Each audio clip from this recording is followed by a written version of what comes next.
तो लिसन, हम डिस्कस करेंगे आज electronic displacement.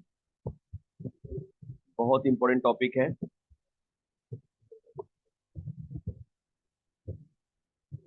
Electronic displacement.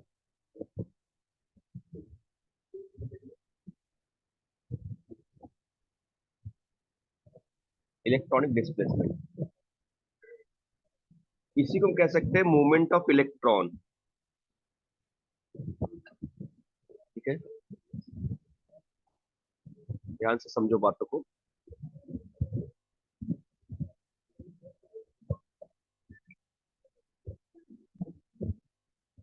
Movement of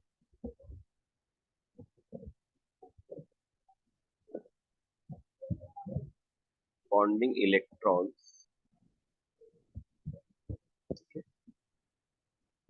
यहाँ पे दो टाइप का इफेक्ट होगा। एक होगा परमानेंट इफेक्ट और एक होगा टेम्पोररी इफेक्ट। ठीक है, या डिस्प्लेसमेंट जो होगा वो दो टाइप का होगा, एक परमानेंट और एक टेम्पोररी। तो पहले हम परमानेंट की बात करते हैं, कितने टाइप के परमानेंट इफेक्ट होते हैं। ठीक है, परमानेंट इफेक्ट मतलब क्या हो गया, जैसे पहले समझो यहाँ पे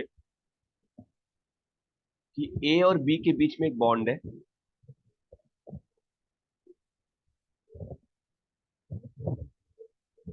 और मैंने बताया कि अगर ए और बी के बीच में बॉन्ड है और दोनों की इलेक्ट्रोनेगेटिविटी डिफरेंट है, लाइक अगर मैं कह रहा हूं यहाँ पे कि electronegativity of A is greater than B, तो शेयरिंग का electron not present in the centre of this two atom, sharing of electron will shift towards the more electronegative element like this, and here create partial negative and here create partially positive. तो ये भी एक type का displacement हुआ electron का। But कौन से electron का डिस्प्लेसमेंट हुआ?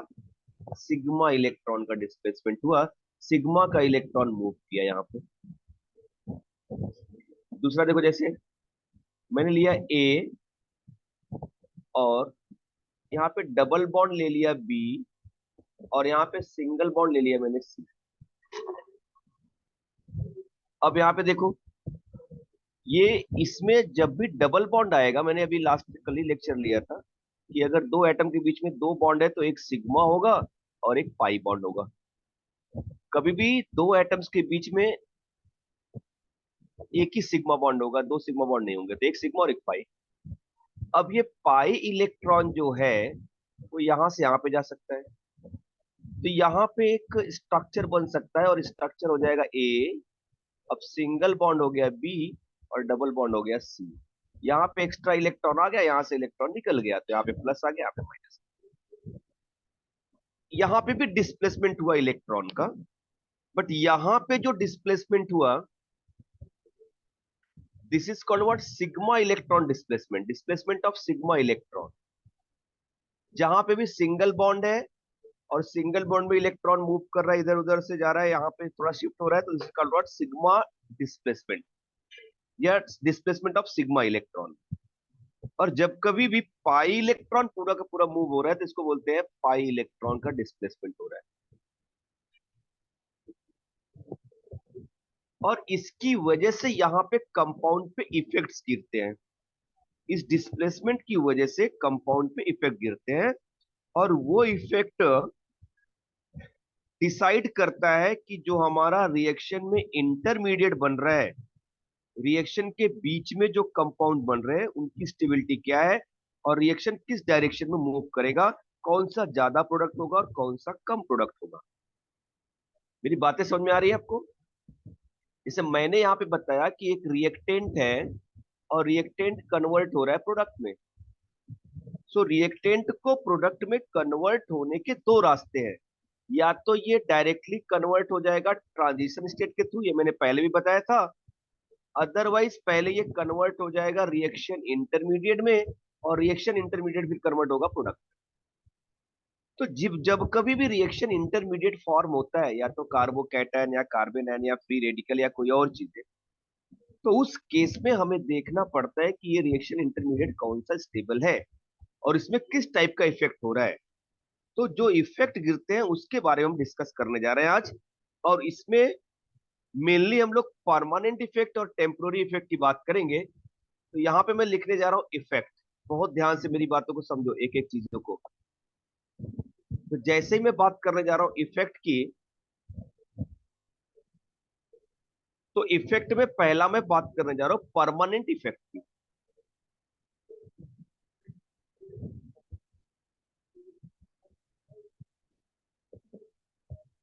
ऐसा इफेक्ट जो मॉलिक्यूल में या फिर आयंस में हमेशा रहता है या फिर इंटरमीडिएट में हमेशा रहेगा, that is called what, permanent effect. और दूसरा होता है टेम्पोररी इफेक्ट।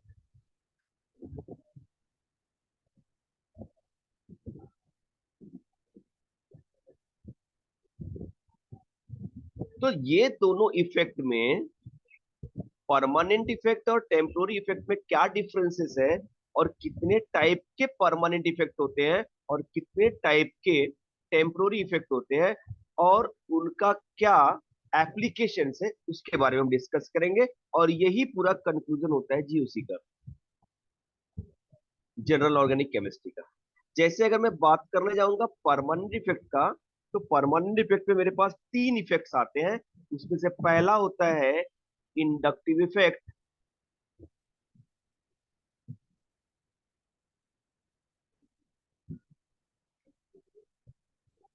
दूसरा होता है यहाँ पे मेसोमेरिक इफेक्ट या रेजोनेंस।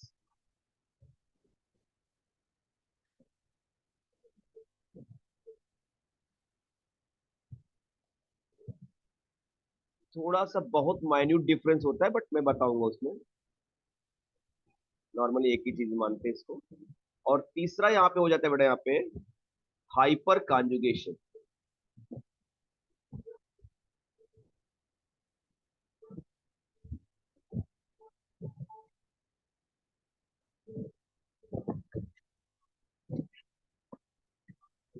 ये तीन हमारे पास परमानेंट इफेक्ट हो गए। और एक होता है यहाँ पे टेम्पोररी इफेक्ट में, पहला हो जाएगा, ध्यान देना यहाँ पे, इन टेम्पोररी इफेक्ट होता है mesomeric, sorry, electromeric effect.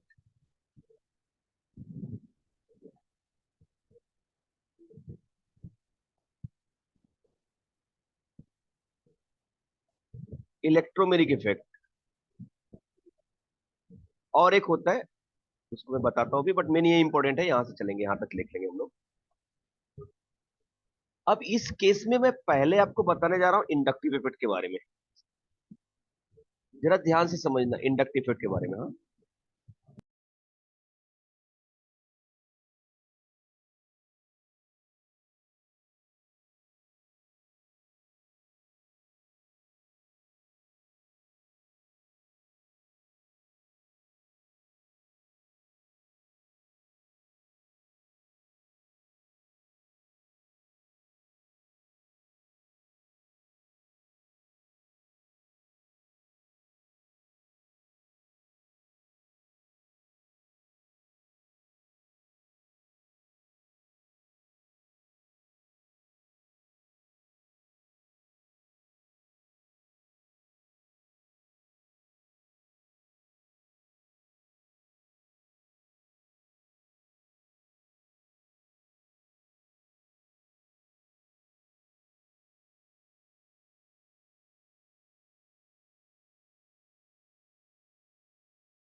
Okay, हाँ सुनो बेटा, सॉरी। हाँ, यहाँ पे देखो इंडक्टिव इफेक्ट क्या होता है, अब जरा ध्यान से समझो मेरी बातों को। मेरी आवाज ही नहीं निकल रही है। कैसी लग रही मेरी आवाज, कैसी आ रही है? मुझे क्लियर लग रहा आपके पीछे गाना चल रहा है, वो भी अंग्रेजी। है। नहीं, मेरे पीछे गाना कहाँ चल रहा है? पता नहीं, किसी के पीछे तो गाना चल रहा अभी। मेरे पीछे गाना नहीं चल रहा है। प्योर देसी आदमी, मेरी तरफ कहाँ अंग्रेजी गाना चलेगा? अभी भी चल रहा है? नहीं, अभी बंद हो गया। नहीं, मेरे पीछे नहीं था, वो किसी और की। ये भूमिका बजा रही होगी, या हरदेव। मैं मैं सुनती नहीं अंग्रेजी गाने। नहीं सर। ये हरदेव अगर इंग्लिश पिक्चर देखता रहता है ना, उसी में बज रहा होगा। अरे नहीं सर, मैं नहीं देख रहा कोई पिक्चर। तो बज कहाँ रहा था आखिर में? आदित्य, ये घूम रहा होगा कहीं, ये खतरनाक लड़का है। नहीं सर, मैं घर पे बैठा हूँ फिलहाल। अब कहाँ से आ रही थी आवाज यार इंग्लिश गाना की? चलो ठीक है, चलो कोई बात नहीं। इंडक्टिव इफेक्ट देखते बेटा, आप सुनो। जरा ध्यान से समझना इसको, क्या है यहाँ। एकदम बेसिक चीज है, बहुत ध्यान से समझो। मैं एकदम आराम से पढ़ा रहा हूँ। मेरी आवाज नहीं आ रही, मुझे क्या बताऊँ। कुछ तो हुआ है। जो देखते हैं इंडक्टिव इफेक्ट मैं बताने जा रहा हूँ। सुनो बेटा, यहाँ पे अगर मैंने कोई, जैसे मैंने आपको आयोनिक केमिकल बॉन्डिंग में बताया था, इसीलिए इस चैप्टर को केमिकल बॉन्डिंग के बाद पढ़ाते हैं। और नॉर्मली उतना हम लोगों का केमिकल बॉन्डिंग हो चुका है। जैसे मैं अगर बोलूं यहाँ पे, कोवेलेंट बॉन्ड के बारे में बात करने वाला हूं मैं। कोवेलेंट बॉन्ड के बारे में बात करने वाला हूँ। अब कोवेलेंट बॉन्ड जो होते हैं वो दो टाइप के होते हैं। एक तो होता है पोलार कोवेलेंट बॉन्ड, और एक होता है non polar covalent bond.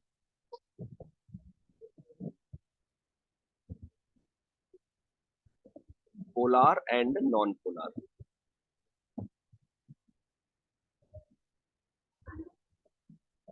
Polar covalent bond में क्या होता है कि दोनों सेम एटम आपस में ओवरलैपिंग करते हैं, लाइक दैट Cl2 फॉर्मेशन। अब यहाँ पे आप बहुत आसानी से समझ सकते हो कि दोनों की इलेक्ट्रोनिगेटिविटी सेम है।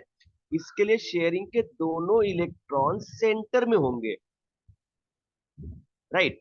और अगर दोनों के शेयरिंग के इलेक्ट्रॉन अगर सेंटर में है, तो ये, मैंने उल्टा लिख दिया। अगर दोनों के इलेक्ट्रॉन सेंटर में है, तो वहां पे क्या होगा? Non polar covalent bond. मतलब इस बॉन्ड में कोई पोलैरिटी नहीं है। सेंटर के दोनों इलेक्ट्रॉन शेयरिंग के दोनों इलेक्ट्रॉन सेंटर में है, और इसके ऊपर कोई चार्ज नहीं क्रिएट हो रहा है, क्योंकि दोनों की इलेक्ट्रोनिगेटिविटी सेम है। Same electronegativity. लेकिन अगर पोलार की बात करेंगे बेटा, यहाँ पे सपोज एक एग्जांपल ले लिया मैंने, HCl।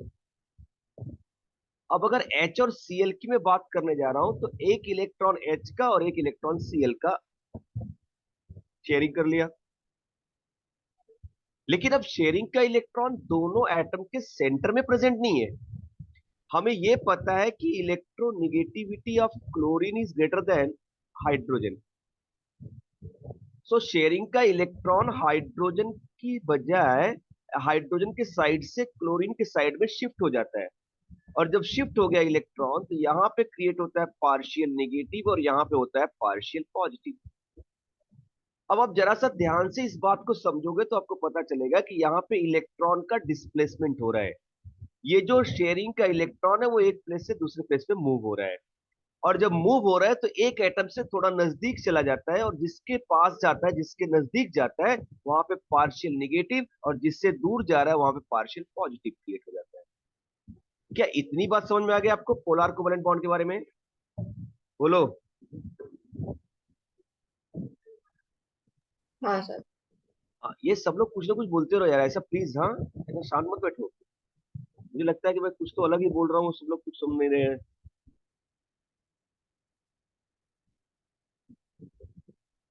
आप सब लोग पढ़ रहे हो अच्छे से? हाँ। हाँ सर। कहाँ सर कहाँ मेरी के? बुक गुम हो गई है, बट मैं आपकी सुन रही हूँ। आप मेरे को रिकॉर्डिंग भेज देना, ठीक है? मैं वीडियो ऑन करता हूँ अभी, पहले सब लोग करके दिखाओ कैसे कहाँ पे क्या पढ़ रहे हो तुम लोग। मुझे लग रहा है कोई तो मूवी देख रहे सर मेरी बुक गुम हो गई है, मुझे मिल नहीं रही है। मुझे मिलेगी तो मैं लिख दूंगी, अभी मैं नहीं लिख रही, अभी मैं सिर्फ आपकी सुन रही हूँ। हो। ऐसा नहीं चलता। अरे बट नहीं मिल रही मेरे को सच में। मैं एक तो ऐसे दौड़ दौड़ के घर आई क्योंकि इतना ट्रैफिक हो रहा था।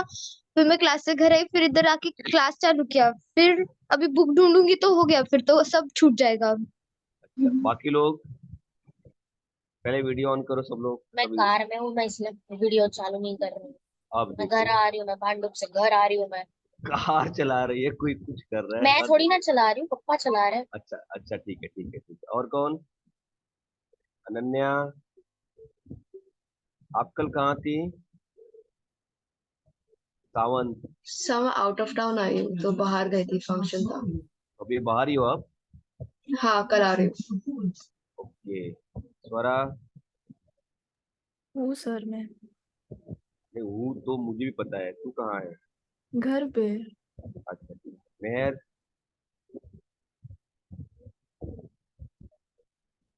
मेहर, घर पे ही हूँ। हाँ? घर पे ही हूँ सर। घर पे ही हूँ मैं। युग, युग मैं भी घर पुरुष, पे ही हूँ। इसके। अपने। अच्छा ठीक है, चलो ठीक है, चलो ठीक है, बट रिप्लाई करते रहो प्लीज, हाँ? पता नहीं क्या हो गया।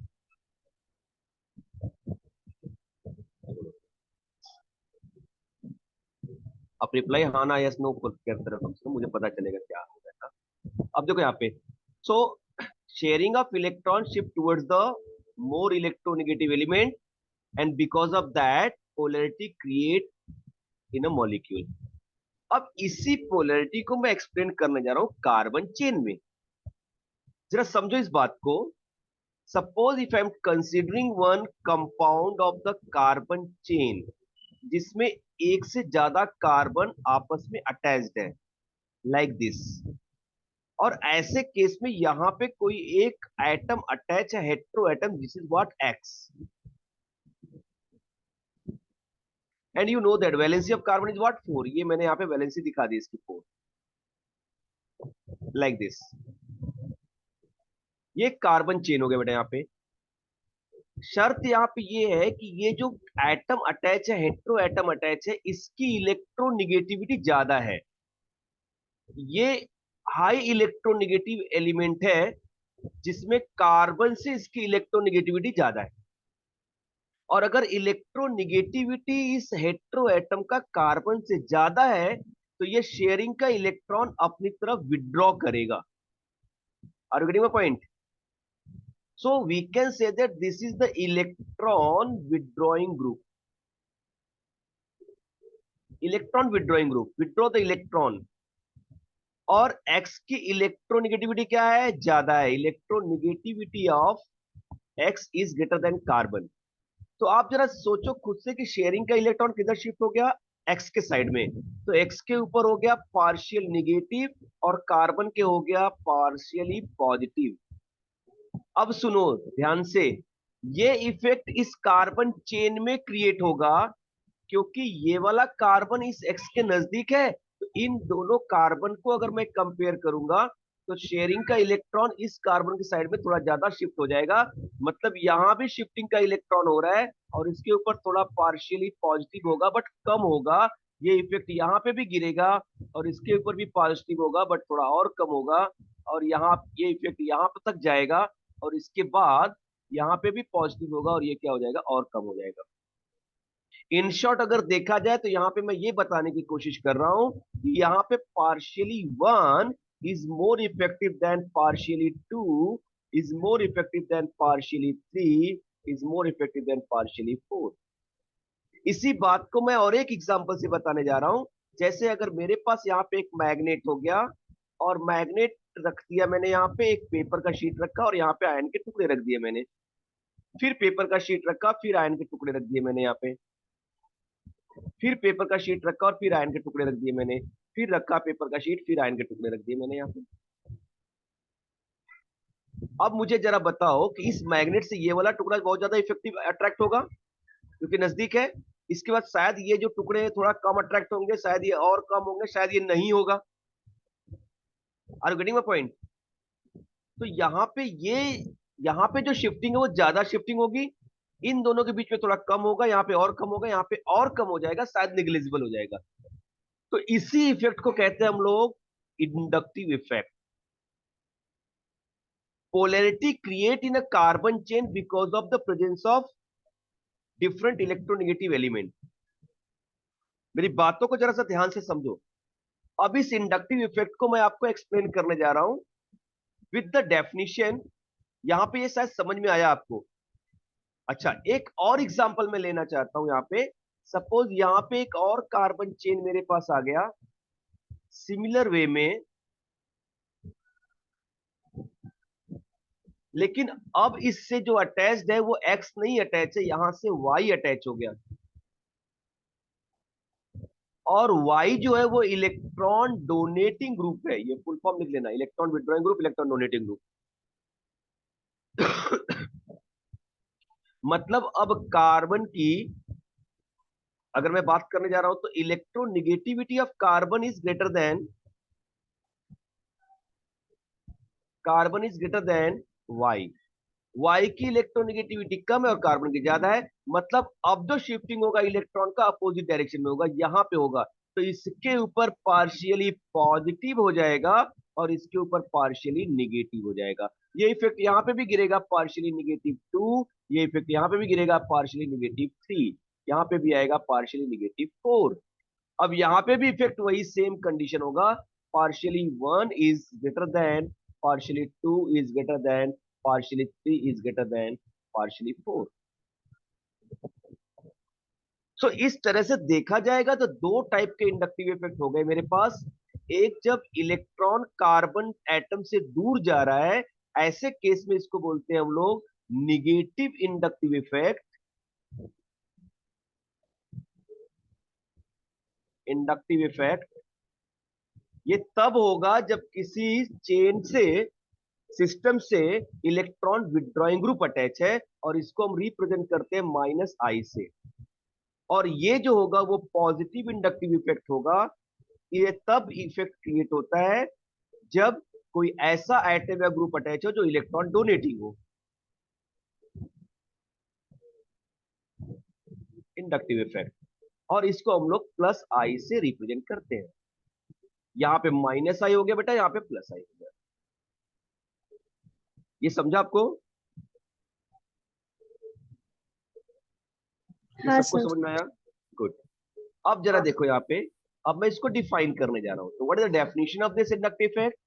आई will write here, polarity of bonded electron density, ऐसे लिख सकता हूं, polarisation of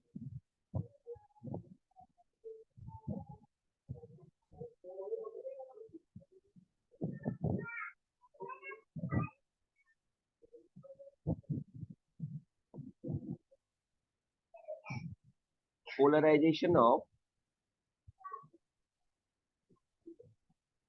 bonded electron density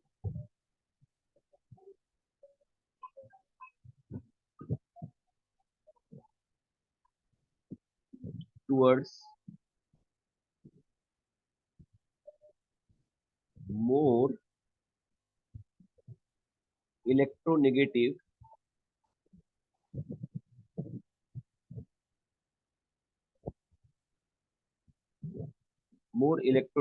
atom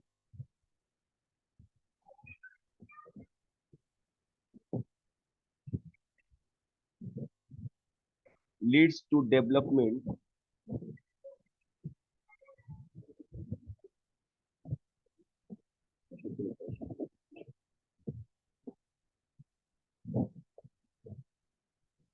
leads to development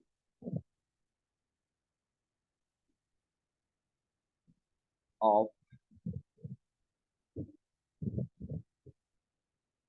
partial positive charge on the other atom.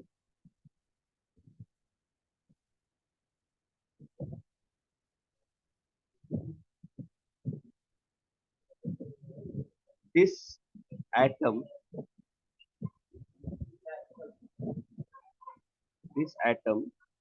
pulls bonded electron density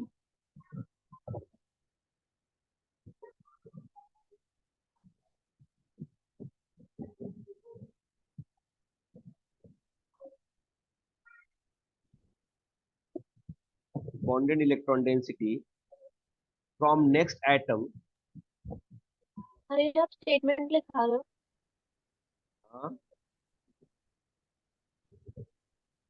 हाँ, स्टेटमेंट मैं लिख भी रहा हूँ atom.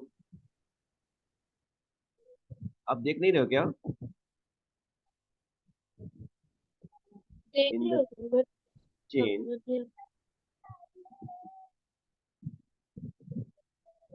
towards itself.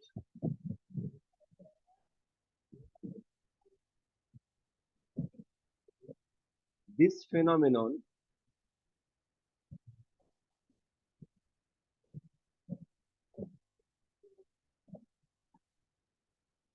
generally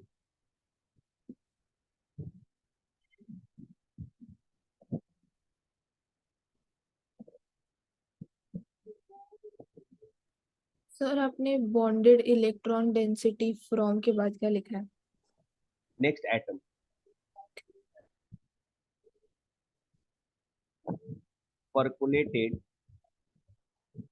percolates up to 4 atoms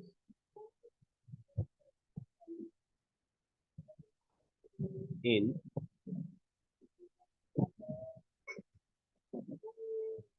the chain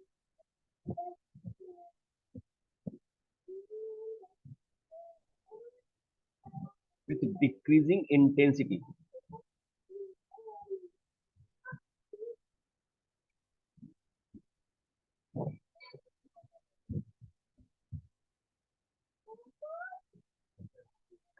ठीक है,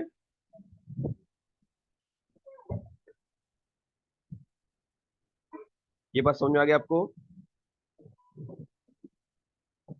चलो देखो यहाँ पे, तो इंडक्टिव इफेक्ट में मेन इंपॉर्टेंट पार्ट क्या हो गया? कंक्लूजन कैसे निकालेंगे?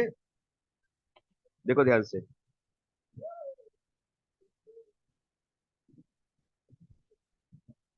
क्या क्या हो रहा है यहाँ पे। देखो ये जो मैंने एक्सप्लेन किया उसी को मैंने लिखा है यहाँ पे, कि पोलराइजेशन होता है due to the shifting of the electron density towards more electronegative element. यहाँ पे एक्स मोर इलेक्ट्रोनेगेटिव है, यहाँ पे कार्बन मोर इलेक्ट्रोनेगेटिव एलिमेंट है, जिसकी वजह से पार्शियल नेगेटिव और पार्शियल पॉजिटिव चार्ज क्रिएट होता है। लेकिन इंपॉर्टेंट पॉइंट यहाँ पे ये है कि ये चेन में धीरे धीरे शिफ्ट होता है और डिक्रीज होती है इसकी intensity. After 4 carbon it is what? Negligible. 3 to 4 carbon तक ही इसका इफेक्ट रहता है, उसके बाद ये निग्लेजिबल हो जाता है, इसका इफेक्ट नहीं गिरता। समझ में आ रही है मेरी बात?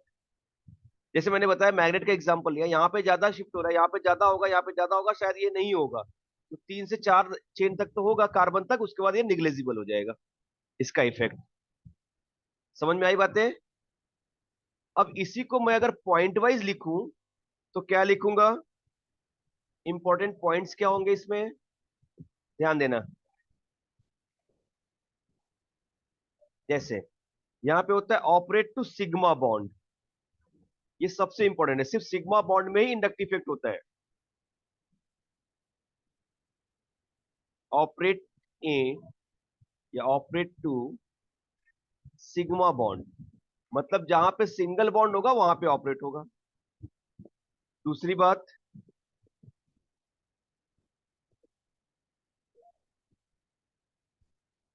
पार्शियल चार्ज डेवलप होता है।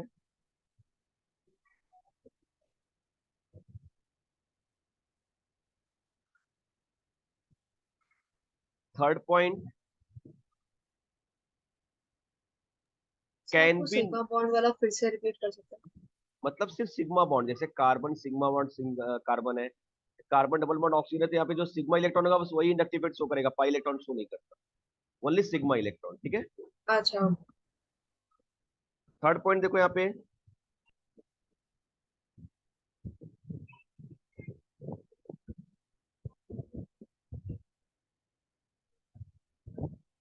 travel and decreases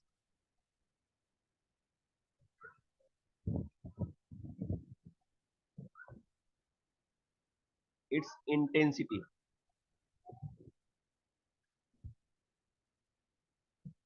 And after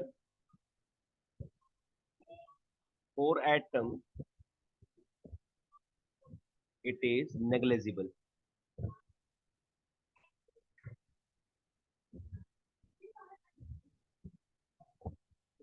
या neglected. थर्ड कार्बन तक ही मानते हैं, थर्ड से फोर्थ कार्बन तक होता है, और लास्ट होता है, ये इसी को कह सकते हैं डिस्टेंस डिपेंडेंट, ट्रेवल करता है इसलिए बोलते हैं डिस्टेंस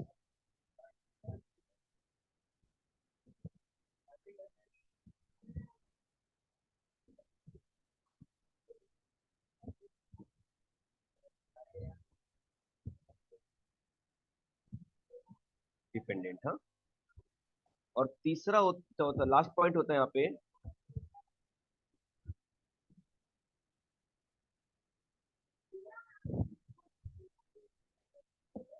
परमानेंट इफेक्ट होता है, ये सर तो जितना दूर रहेगा उतना इंटेंसिटी बढ़ जाएगी ना, कम हो जाएगी सॉरी ना कम हो बेटा। जाएगी इंटेंसिटी। हाँ, जैसे कार्बन चेन में धीरे धीरे, जैसे यहाँ पे बोल रहा हूँ ना मैं, कि अगर यहाँ तक ले लिया मैंने, अगर इसके बाद भी कोई कार्बन अटैच है यहाँ पे, सपोज यहाँ पे कार्बन है, तो उसके ऊपर इंडक्टिव इफेक्ट नहीं गिरेगा, यहाँ पे और कार्बन तो इंडक्टिव इफेक्ट नहीं गिरेगा, 4 कार्बन तक दिखेगा, उसका इफेक्ट खत्म हो जाएगा। समझा? ऐसा हाँ सर। जैसे समझो यहाँ पे एक सिंपल से एग्जांपल, यहाँ पे देखो, इसमें जो इलेक्ट्रॉन है, यहाँ पे देख लो आप, यहाँ पे एक कार्बन और लगा दिया मैंने। अब देखो यहाँ पे इलेक्ट्रॉन शिफ्ट हो रहा है, तो शायद यहाँ पे शिफ्टिंग ज्यादा हो गई, राइट। यहाँ पे जो इन दोनों के बीच में जो शिफ्टिंग हुआ इलेक्ट्रॉन का, थोड़ा कम हुआ इसके कंपेयर में पहले वाले के। यहाँ पे जो शिफ्टिंग हुआ और कम हो गया, और यहाँ पे जो शिफ्टिंग हो गया और कम हो गया, इसके बाद शिफ्ट हुआ ही नहीं, निगलेक्ट हो गया इसका इफेक्ट। समझा कॉन्सेप्ट? हाँ सर। ऐसा। और ये है 2 टाइप्स।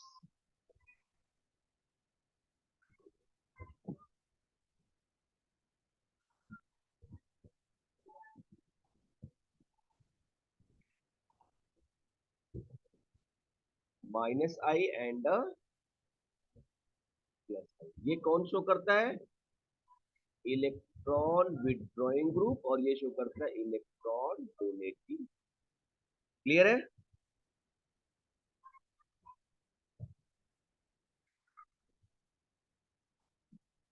बातें आ रही समझ में?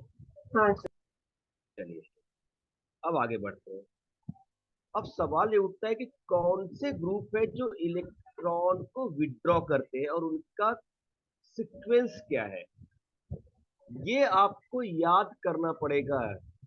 और ये जितनी जल्दी आप ये सीक्वेंस याद कर लेंगे आपके लिए उतना अच्छा है।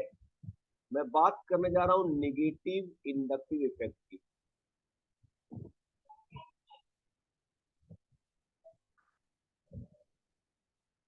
Negative inductive effect, right.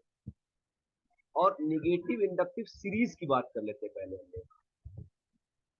अच्छा, पहले इफेक्ट का एक एग्जांपल बता देता हूं मैं, उसके बाद फिर सीरीज की बात करता हूं।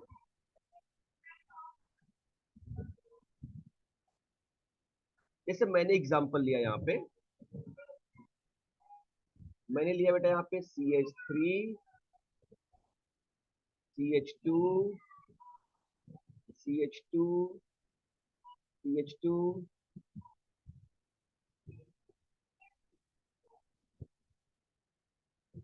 और यहाँ पे ले लिया मैंने Cl फ्लोरीन। चलो फ्लोरीन ले लेता हूँ और अच्छा इलेक्ट्रोनेगेटिव ले लेता हूँ। मैंने यहाँ पे ले लिया फ्लोरीन। अब ये तो बहुत अच्छे से पता है कि फ्लोरीन क्या इलेक्ट्रॉन विथड्रॉइंग ग्रुप है भाई, इसकी इलेक्ट्रोनेगेटिविटी कहीं ज्यादा है कार्बन से, तो इसका इलेक्ट्रॉन यहाँ पे शिफ्ट हो रहा है, ये माइनस हो गया और ये क्या हो गया, +1 हो गया। ये वाला भी इलेक्ट्रॉन शिफ्ट होगा तो यहाँ पे +2 हो गया, और ये भी शिफ्ट होगा तो यहाँ पे +3 हो गया। इसके बाद इसका इफेक्ट नेग्लिजिबल हो जाएगा। बात आई समझ में? अच्छा, अब अगर मैंने यहाँ पे एक और एग्जांपल लिया, like that CH2 CH2 CH2CN ले लिया मैंने, ठीक है।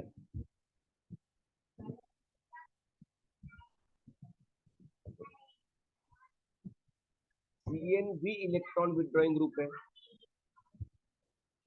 ये भी इलेक्ट्रॉन को अपनी तरफ लेगा, तो यहाँ पे आ जाएगा partially 1 partially positive 2 partially positive 3 और निगलेक्ट। अब सवाल ये उठता है कि मैंने दो एग्जाम्पल लिए, दोनों में इंडक्टिव इफेक्ट हो रहा है और दोनों में निगेटिव इंडक्टिव इफेक्ट हो रहा है, -I हो रहा है, लेकिन किसमें ज्यादा हो रहा है, फर्स्ट में या फिर सेकेंड में? तो मुझे अब पता ये होना चाहिए कि फ्लोरीन और साइनाइड में कौन ज्यादा इलेक्ट्रॉन विड्रॉइंग ग्रुप है। Are you getting my point? तो इसके लिए आपको सीक्वेंस याद होना चाहिए, अगर सीक्वेंस याद है then you can perform better, तब आप अच्छे से कर सकते हो। जैसे जैसे मैं सीक्वेंस बता रहा हूं, यहाँ पे निगेटिव इंडक्टिव इफेक्ट का सीरीज बता रहा हूं मैं, निगेटिव इंडक्टिव इफेक्ट का सीरीज।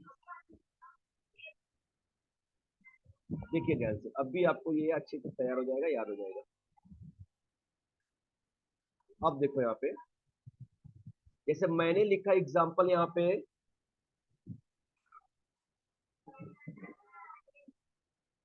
NF3 plus. अब जरा सोचो, यहाँ पे खुद से सोच के देखो कि एक तो नाइट्रोजन के ऊपर प्लस चार्ज है, और वो नाइट्रोजन 3 फ्लोरीन से अटैच है, हाईली इलेक्ट्रोनेगेटिव से, मतलब इसके अंदर इलेक्ट्रॉन को विड्रॉ करने की सबसे ज्यादा कैपेसिटी होगी, बहुत स्ट्रांगली इलेक्ट्रॉन को विड्रॉ करेगा। इसके बाद आएगा यहाँ पे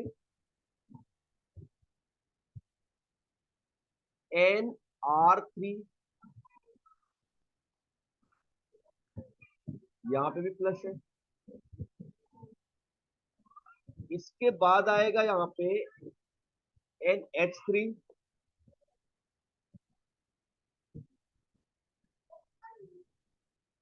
इसके ऊपर भी प्लस चार्ज है। यहाँ पे आएगा NO2, अब यहाँ पे प्लस चार्ज नहीं है। Then CN,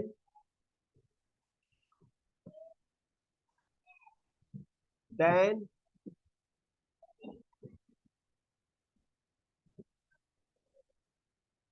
COOH,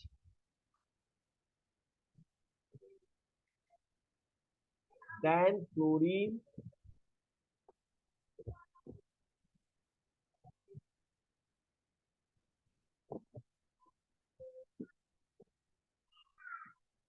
then chlorine, then bromine,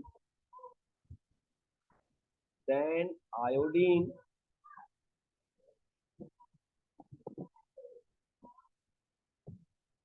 then OH,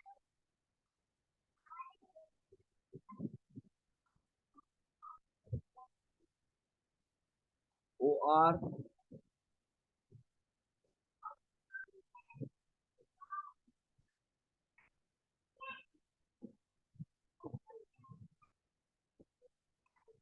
ठीक है।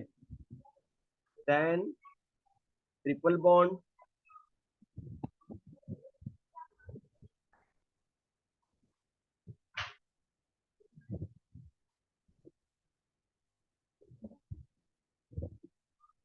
देन NH2,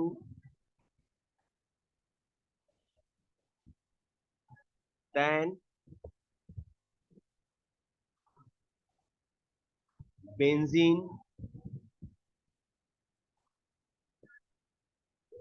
C6H5, हाँ, then CH double bond CH2।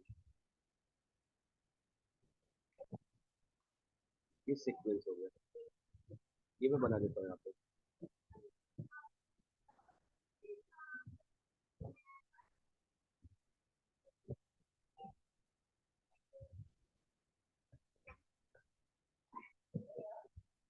ये सीक्वेंस हो गया। कैसे याद रख पाएंगे इसको? बोलो।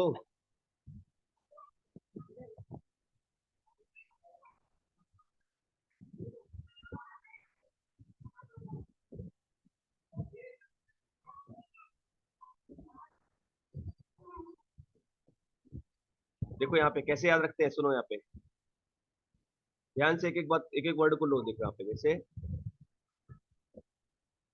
सुन रहे हो आप लोग? हाँ। ना फरीन, ना रीना, ना हीना, ना ओमपुरी, साइना एसिड के father collector brother inspector, right. और अल्कोहल की मम्मी आइन नहीं है, बेंजीन है।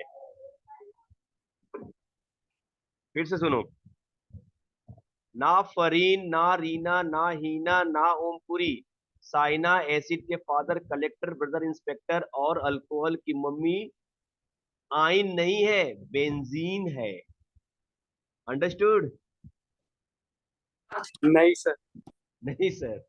देखो यहाँ पे NF3 ना फरीन, NR3 ना रीना, NH3 ना हीना, NO2 ना Om Puri, CN Saina, COH acid, Saina acid के father F, collector Cl, brother Br, inspector, and alcohol OH, और की मम्मी, ये अपने से ऐड करना है या मम्मी या कोई भी ऐड कर दो, आइन ट्रिपल बॉन्ड नहीं है, बेंजीन, इन मतलब डबल बॉन्ड है। समझ में आया? बोलो।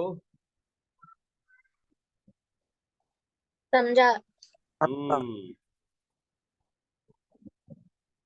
समझ में आ गया? एक बार रिपीट करना।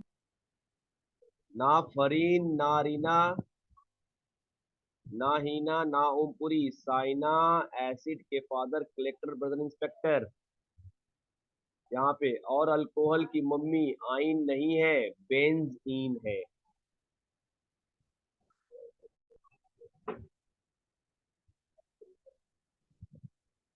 ठीक है।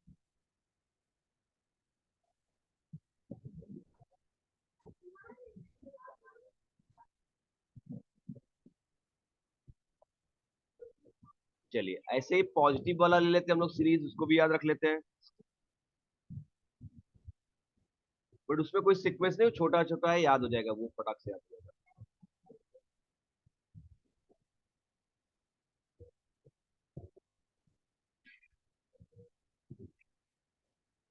देखिए यहाँ पे कैसे है, पॉजिटिव का सीक्वेंस कैसा है, इसको तीन सीरीज में लेते हैं। पहला सीरीज लेते हैं हम लोग,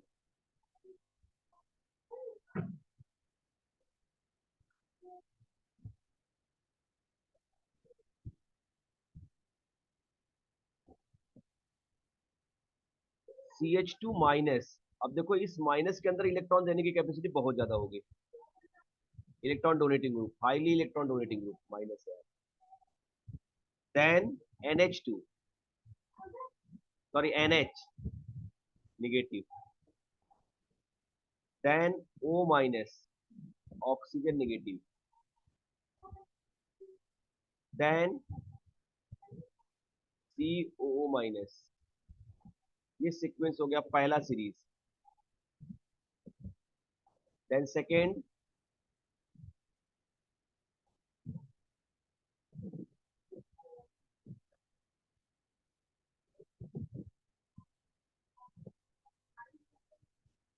सेकेंड में देखो यहाँ पे कैसा हो रहा है,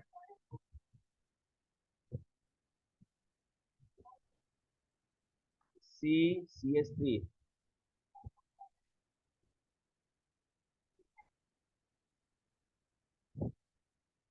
means the tertiary alkyl group is more electron donating than secondary,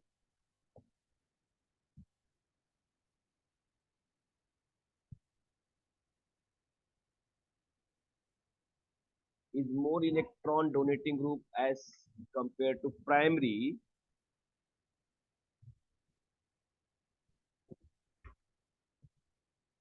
Primary will more effective या more donating than the methyl. ये सीक्वेंस हो गया। थर्ड देखो यहाँ पे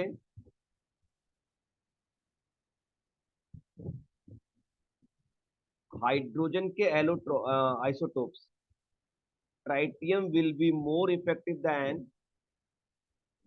deuterium and deuterium is more than what hydrogen and fourth series हो जाता है यहाँ पे silicon ट्राइहाइड्राइड will more effective than CH3। ये पूरा सीक्वेंस हो गया आपके पास। ये पॉजिटिव के लिए है।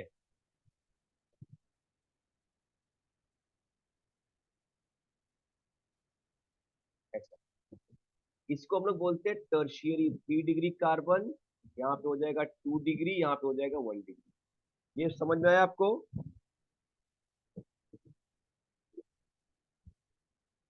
सर वो TDH क्या है? ट्राइटियम ये होता है ना हाइड्रोजन के आइसोटोप्स 1H1 1H2 1H3 ऐसा। प्रोटियम ड्यूटेरियम एंड ट्राइटियम याद है आइसोटोप्स। ठीक है, अब यहाँ पे 1 का पावर हमेशा क्या रहेगा, ज्यादा रहेगा 2 से। मतलब इसका सीक्वेंस कंटिन्यू कर सकते हैं यहाँ पे ऐसा, इसके बाद ये लगा सकते हैं। बातें आई समझ में? बोलो। Yes sir. अब यहाँ पे हमें देखना है इसका एप्लीकेशंस, कि ये जो इंडक्टिव इफेक्ट हम पढ़े रहे हैं, इतना जो हमने डिस्कस किया अभी कि कौन से इलेक्ट्रॉन डोनेटिंग है, कौन से इलेक्ट्रॉन विड्रॉइंग है, कौन सीक्वेंस है, क्या सीक्वेंस है, कैसे पॉजिटिव और नेगेटिव होते हैं, इतना पढ़ने की जरूरत क्या है ऑर्गेनिक केमिस्ट्री में? इसका एप्लीकेशन कहाँ पे है, कहाँ पे हम इसको अप्लाई करेंगे? तो अब हम डिस्कस करने जा रहे हैं एप्लीकेशन।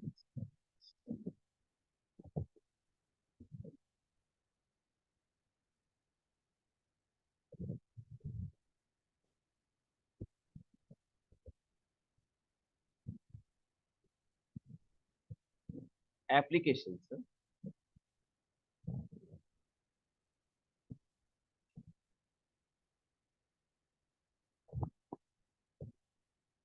और एप्लीकेशन में पहला ही देखेंगे हम लोग एसिडिक स्ट्रेंथ।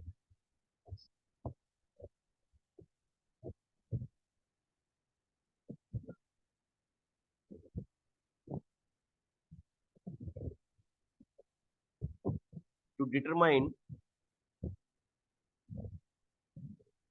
एसिडिक स्ट्रेंथ,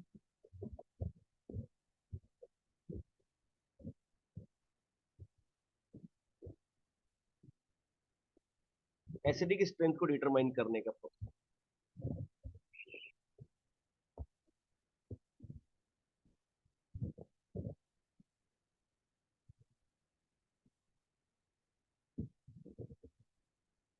इसके इंडक्टिव इफेक्ट के एप्लीकेशंस, जो हमने इंडक्टिव इफेक्ट पढ़ा उसका एप्लीकेशन।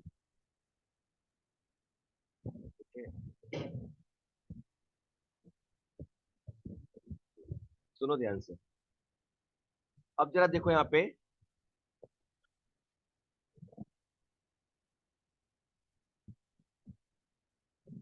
ये जो पार्ट में बताने वाला हूँ बहुत ध्यान से समझो इसको। एक लाइन में पूरी ऑर्गेनिक केमिस्ट्री का कंक्लूजन निकलने वाला है इफेक्ट का। बहुत ध्यान से समझो, बहुत ध्यान से समझो। सुनो बेटा, यहाँ पे पहले हम देख लेते हैं कि एसिड क्या होता है। जैसे मैंने एक एग्जांपल ले लिया HA, एक एसिड, हाइपोथेटिकल एग्जांपल ले लिया एसिड। ये और अच्छे से आपको समझ में आएगा जब मैं इक्विलिब्रियम पढ़ाऊंगा तो। अब ये बेसिक सा कॉन्सेप्ट है कि कोई भी सब्सटेंस जब H प्लस देता है तो उसी को बोलते हैं हम लोग एसिड। सिंपल सा लॉजिक है, यहां के लिए अब यही समझते हैं हम लोग। तो ये कंपाउंड भी H प्लस निकाल देगा और बना देगा A माइनस, और ये बन गया H प्लस।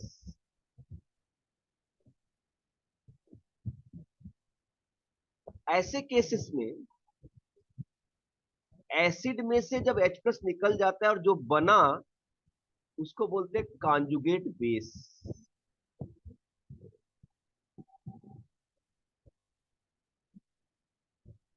Conjugate base. आप एग्जाम्पल भी समझो ना, जैसे मैंने ले लिया यहां पे बेटा HCl। HCl से H प्लस निकल गया, सपोज मैंने यहाँ पे वाटर भी ले लिया। बहुत ध्यान से मेरी बात को समझो।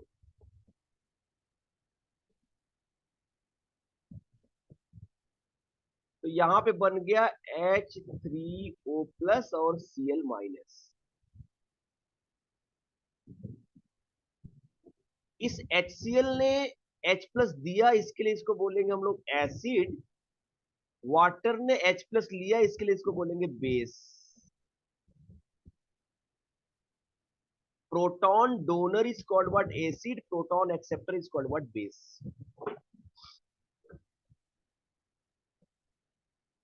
और ये H प्लस देने के बाद Cl माइनस में कन्वर्ट हो गया, और ये H प्लस लेने के बाद H3O प्लस में कन्वर्ट हो गया। अब अगर मैं रिवर्सिबल रिएक्शन की बात करूंगा, अपोजिट रिएक्शन की बात करूंगा, left to right, right to left जाऊंगा, तो अब H3O प्लस प्रोटॉन देगा, तो ये हो गया मेरे पास acid in case of the reversible direction, और ये हो गया मेरे पास बेस। तो acid base pair which are differ by the single proton is called what? Conjugate acid base pair. HCl और Cl माइनस में H प्लस का डिफरेंस है, that's what is what? Conjugate pair.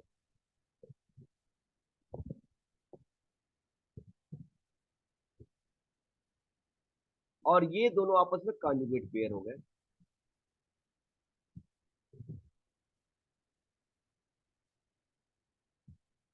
Acid base pair which are differ by the single proton is called what? Conjugate acid base pair।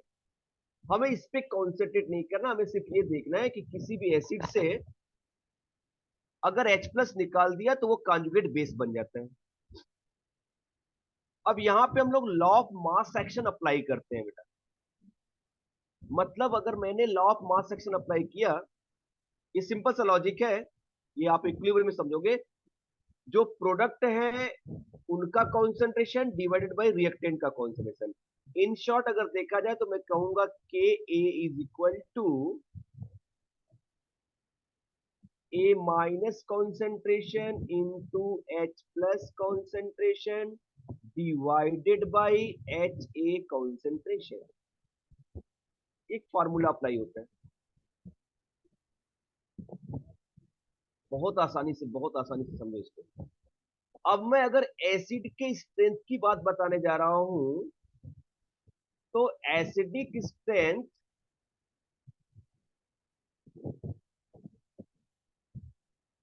is directly proportional to value of Ka। Ka किसी भी acid का Ka जितना ज्यादा होगा, इसको बोलते हैं हम लोग डिसोसिएशन कांस्टेंट ऑफ एसिड। ए मतलब एसिड के लिए जो कांस्टेंट आया वो लिखा मैंने। सो Ka की वैल्यू जितनी ज्यादा होगी वो उतना ज्यादा एसिडिक होगा। जैसे HCl ले लिया, H2SO4 ले लिया मैंने, तो उसमें शायद H2SO4 का Ka ज्यादा हो जाएगा, that become what? More acidic. किसी भी एसिड में जिसका Ka का वैल्यू ज्यादा होगा वो ज्यादा एसिडिक हो जाएगा। अब Ka देखो यहाँ पे किसके डायरेक्टली प्रोपोर्शनल है? A माइनस के डायरेक्टली प्रोपोर्शनल है। इन शॉर्ट अगर देखा जाए तो अगर A माइनस का कॉन्सेंट्रेशन बढ़ रहा है सॉरी, अगर A माइनस का कॉन्सेंट्रेशन इंक्रीज हो रहा है, तो के ए की वैल्यू बढ़ेगी, और के ए की वैल्यू बढ़ेगी तो एसिडिक स्ट्रेंथ बढ़ेगा। हम इसी बात को और आगे बढ़ा सकते हैं और कह सकते हैं stability of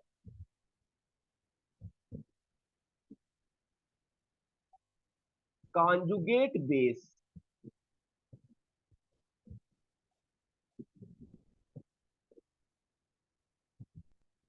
Acidic strength is directly proportional to Ka, and Ka is directly proportional to what? Conjugate base। आपको सीक्वेंस समझ में आ रहा है, चीजें समझ में आ रही है, बताओ मुझे, रिप्लाई मी फास्ट। हाँ सर, समझ आ रही है। सर के ए क्या है?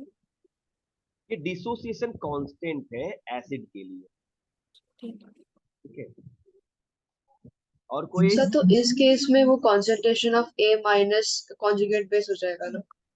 हाँ, ए माइनस कॉन्जुगेट बेस का कॉन्सेंट्रेशन है ना, बिग ब्रैकेट मतलब कॉन्सेंट्रेशन होता है इसका मतलब। हाँ, ओके। कोई भी चीज बिग ब्रैकेट में लिखिए मतलब molar concentration.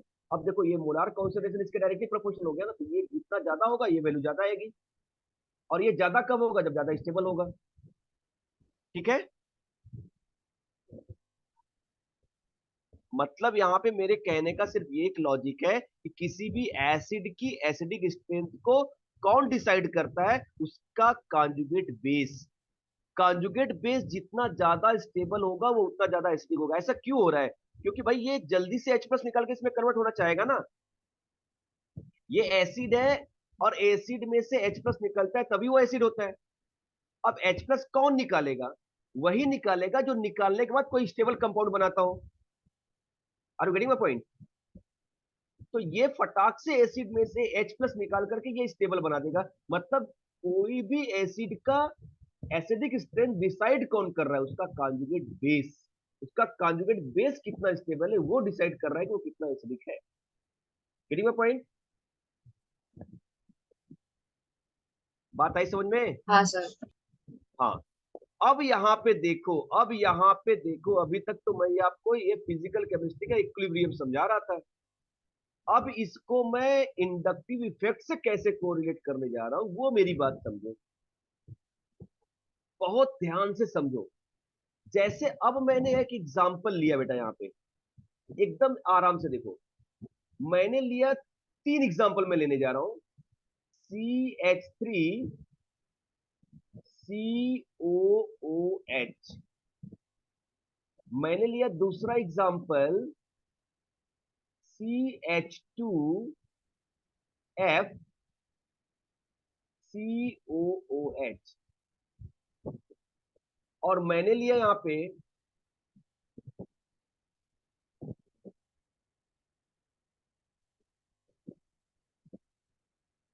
CH2 Cl COOH। मेरे पास 3 एसिड हो गए।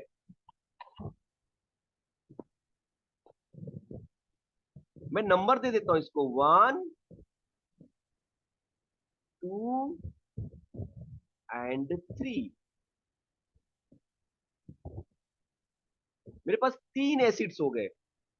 अब मैं पूछ रहा हूं कि तीनों का एसिडिक स्ट्रेंथ का ऑर्डर क्या है, चाहे इंक्रीजिंग चाहे डिक्रीजिंग। सबसे ज्यादा एसिडिक कौन है, उसके बाद क्या सीक्वेंस होगा। सो देखो ध्यान से मेरी बात को समझो।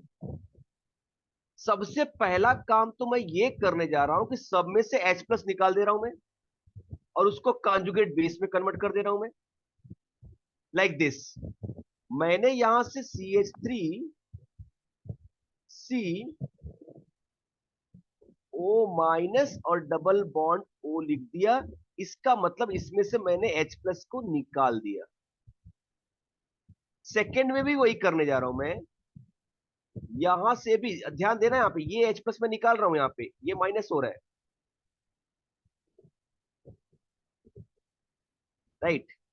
इसमें से भी मैंने H+ निकाल दिया, और अब ये जो बना वो क्या बना? CH2 F CO- और डबल बॉन्ड O। और यहां पे भी हो गया I'm sorry, -H+, और यहां पे भी हो गया CH2 CO- double bond O, and here is what, Cl2. Are you getting my point?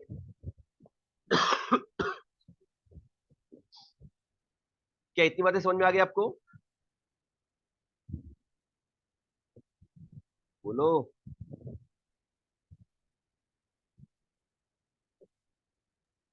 अरे यार बोल ही हाँ नहीं। हाँ, कौन गया है कभी?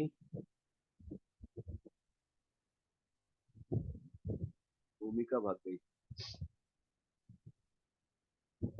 मतलब एसिड में से H+ निकाल के मैंने उसको कॉन्जुगेट बेस में कन्वर्ट कर दिया। अब ये सबके कॉन्जुगेट बेस हो गए। अब मुझे ये डिसाइड करना है बेटा यहाँ पे कि कौन सा कॉन्जुगेट बेस ज्यादा स्टेबल है। जिस एसिड का कॉन्जुगेट बेस ज्यादा स्टेबल होगा वो ज्यादा एसिडिक होगा, राइट ना? तो अब कॉन्जुगेट बेस की स्टेबिलिटी हम डिसाइड कैसे करेंगे? अब वो डिसाइड करने के लिए मेरे पास पैरामीटर क्या है वो ध्यान से सुनो, बहुत ध्यान से सुनो। यहां पे निगेटिव चार्ज को हमें देखना है। अब एक लाइन का कंक्लूजन सुनो, एक लाइन का conclusion. If charge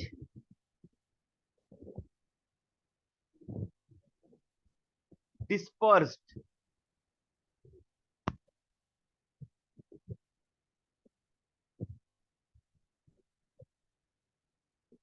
in molecule, then it is stable, and if charge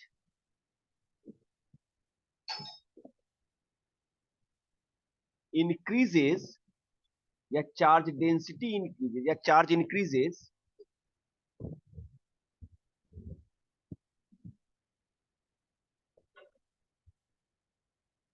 charge increases और स्टे,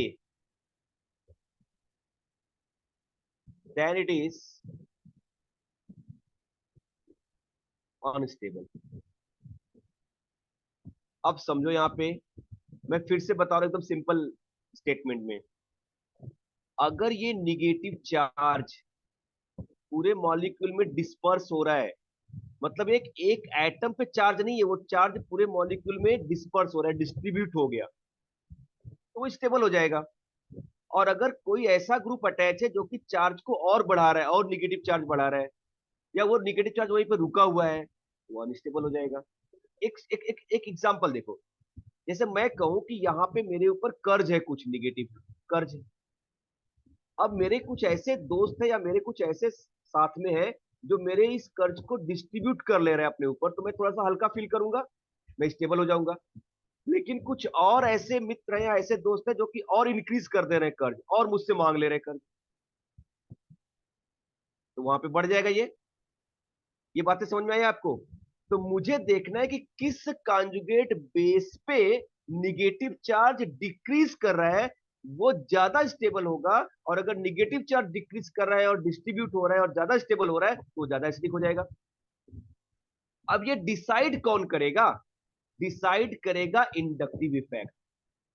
भाई यहां पे मेरे पास CH2 ग्रुप है, CH3 ग्रुप है, ये इलेक्ट्रॉन को देने वाला ग्रुप है, ये इलेक्ट्रॉन को इधर दे रहा है एक कार्बन पे, तो ये इलेक्ट्रॉन को यहां पे दिया तो इलेक्ट्रॉन डेंसिटी बढ़ गई यहां पे, क्योंकि इलेक्ट्रॉन मूव कर रहा है।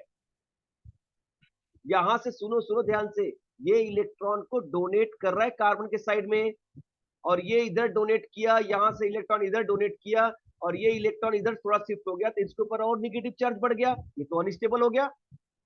लेकिन सेकेंड वाले एग्जांपल में देखो, यहां पे फ्लोरीन है, और फ्लोरीन क्या है? इलेक्ट्रॉन विड्रॉइंग ग्रुप, और ये -I शो करता है। -I का मतलब इलेक्ट्रॉन अपनी तरफ खींचेगा, इलेक्ट्रॉन इधर आ गया, इलेक्ट्रॉन यहां से भी खींच लिया, इलेक्ट्रॉन यहां से भी खींच लिया, मतलब ये सिग्मा इलेक्ट्रॉन डिस्ट्रीब्यूट हो रहा है, यहाँ पे डिस्पर्स हो रहा है, तो इसके ऊपर निगेटिव चार्ज थोड़ा सा कम हो जाएगा क्योंकि ये डिस्पर्स हो गया मॉलिक्यूल में, मतलब ये स्टेबल हो जाएगा। सेम प्रोसेस यहाँ पे भी हो रहा है, यहाँ पे भी ये माइनस आई शो कर रहा है, ये भी इलेक्ट्रॉन विदड्रॉइंग ग्रुप है, ये भी इलेक्ट्रॉन को खींच रहा है अपने साइड में, और यहां से भी इलेक्ट्रॉन डिस्पर्स हो रहा है, मतलब ये भी स्टेबल हो रहा है।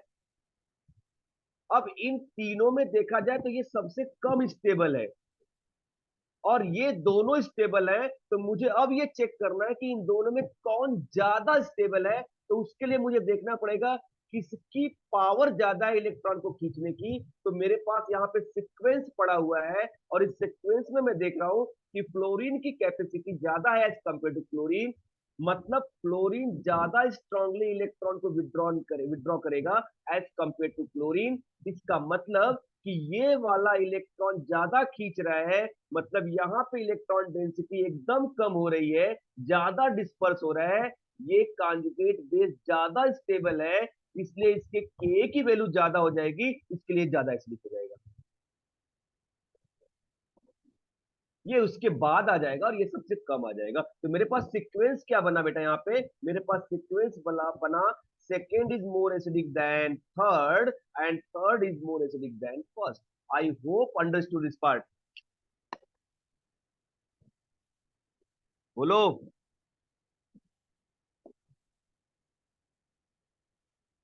Yes sir. कुछ समझ में आया?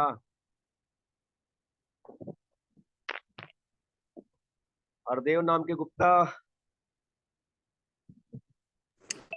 Yes sir. क्या? हाँ समझा सर। क्या? Very good. और कौन है? स्वरा, हाँ सर। मैं, योग, आया समझ में ना? हाँ हाँ। हाँ। अब यहाँ पे देखो, अब मैं क्वेश्चन दे रहा हूं, आपको थोड़ा सा कंफ्यूज करूंगा, फिर उस कंफ्यूजन को दूर करूंगा। तो पहले एक क्वेश्चन देखो, आप आइडेंटिफाई करो कौन ज्यादा एसिडिक है कौन कम, सीक्वेंस बनाना है आपको। अब मजा आएगा, अब मजा आएगा। देखो यहाँ पे मैंने लिया CH2CN,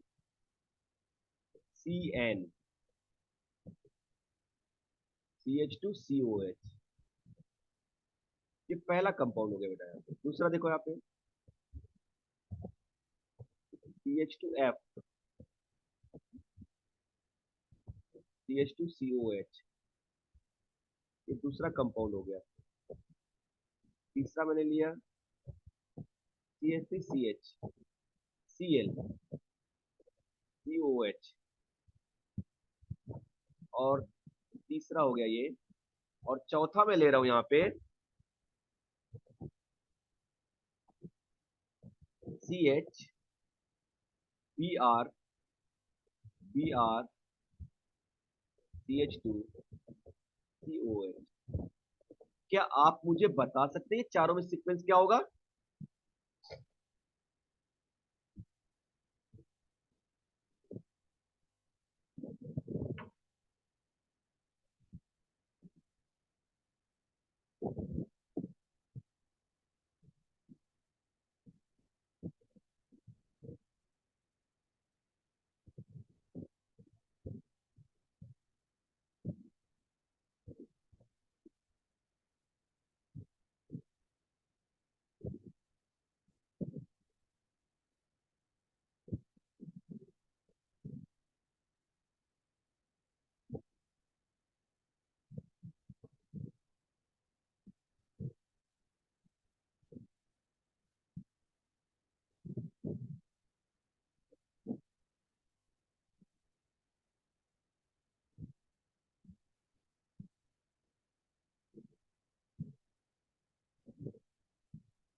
आ रहा है समझ में? कर पा रहे हो आप लोग?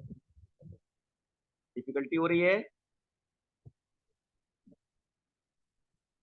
डिफिकल्टी हो रही है बेटा? हाँ सर। हाँ अब सुनो। हो तो रही है। हो रही है? अब तो सुनो, मैं सोल्यूशन बताता हूँ, ध्यान देना यहाँ पे। इसके लिए की पॉइंट है मेरे पास, डीएनपी रूल। ये छुपा के रखा था मैंने। Follow D N P rule. D means what? Distance. पहले हमें चेक करना पड़ेगा डिस्टेंस, क्योंकि इंडक्टिव इफेक्ट डिस्टेंस पे डिपेंड करती है। Then we have to check the number, then we have to check the power.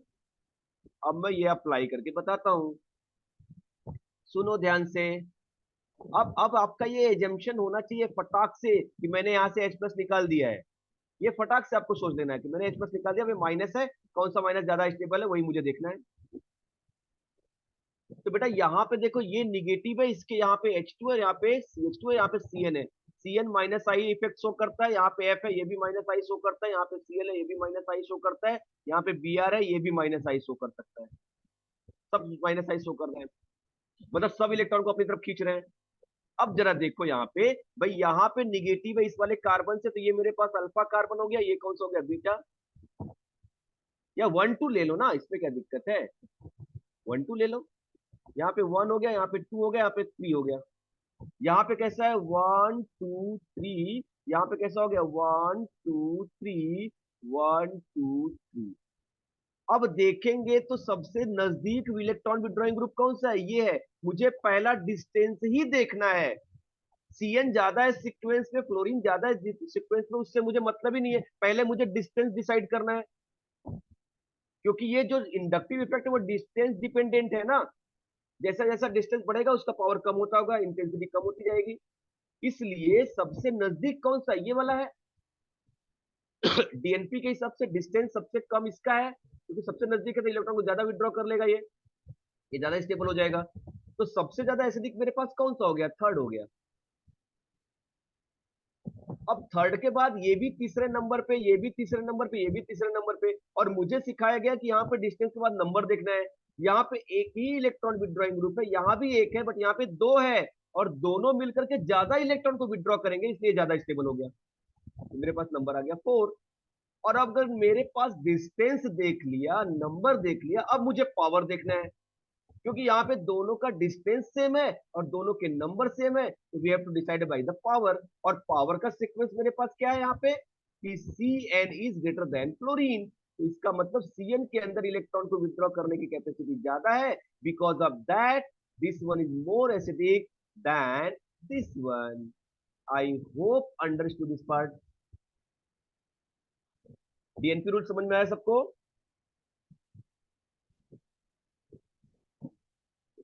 बोलो। समझा समझा। समझा? सो वो थर्ड थर्ड पहले कैसा सेकंड थर्ड?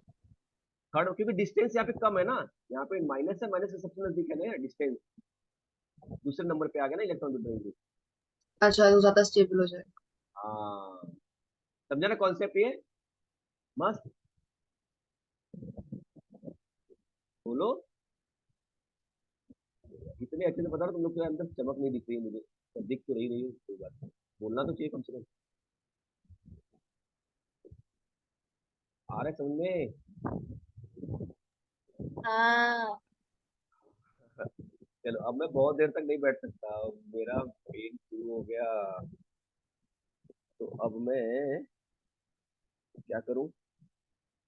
क्वेश्चन सर देता हूँ। सर सर बोलो बोलो। आपको क्या हुआ? अच्छा, वो नहीं पता तुमको? बैक एक हो गया, मेरा बैक का प्रॉब्लम हो गया, पता नहीं अच्छा हाँ राइट, सर बोले थे, मैं भूल गई। क्यों। सॉरी सॉरी, क्या है? चलो कोई बात नहीं, वो छोड़ो। ये समझ में आया आपको? बोलो बेटा।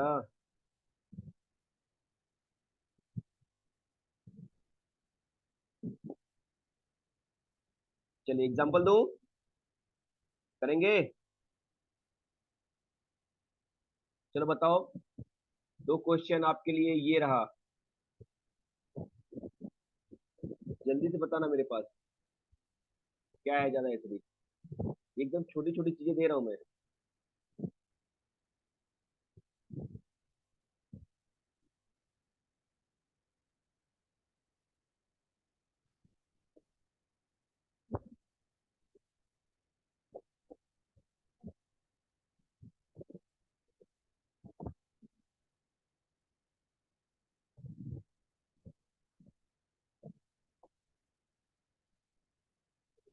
ये बताओ,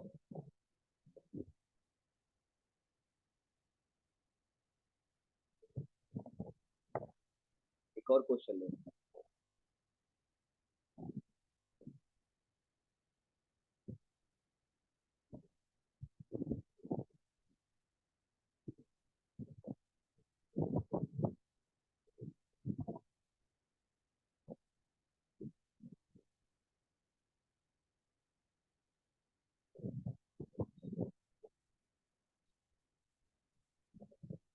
चलिए क्वेश्चन एज अ होमवर्क ले लो, उसके बाद मैं छोड़ रहा हूँ,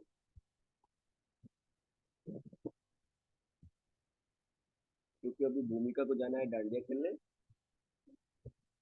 और मुझे जाना है रेस्ट लेने।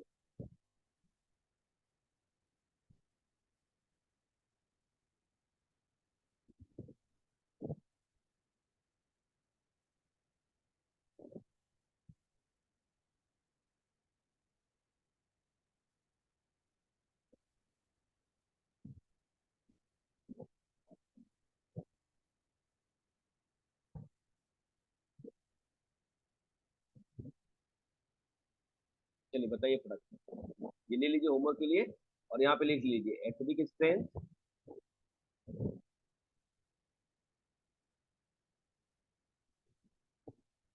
Directly proportional to -I। ठीक है, ऐसे स्टेबिलिटी अब कार्बोकैटायन, कार्बन आयन, ये सब पे हम डिस्कस करेंगे। ठीक है, और एप्लीकेशन के बारे में डिस्कस करेंगे, फिर और इफेक्ट के बारे में पढ़ेंगे। तो अब यहाँ से चीजें बहुत इंपॉर्टेंट और बहुत मजेदार होने वाली है, तो सब अच्छे से रिवाइज कर लेना। ठीक है, और आई होप कि अब हम लोग का ऑफलाइन लेक्चर होगा और मजा आएगा। ठीक है, ओके सर। चलो बाय। सर बोलो बेटा। सर ऑर्डर किस हिसाब से देना था, लाइक किस हिसाब हाँ, से ऑर्डरिंग करने थे?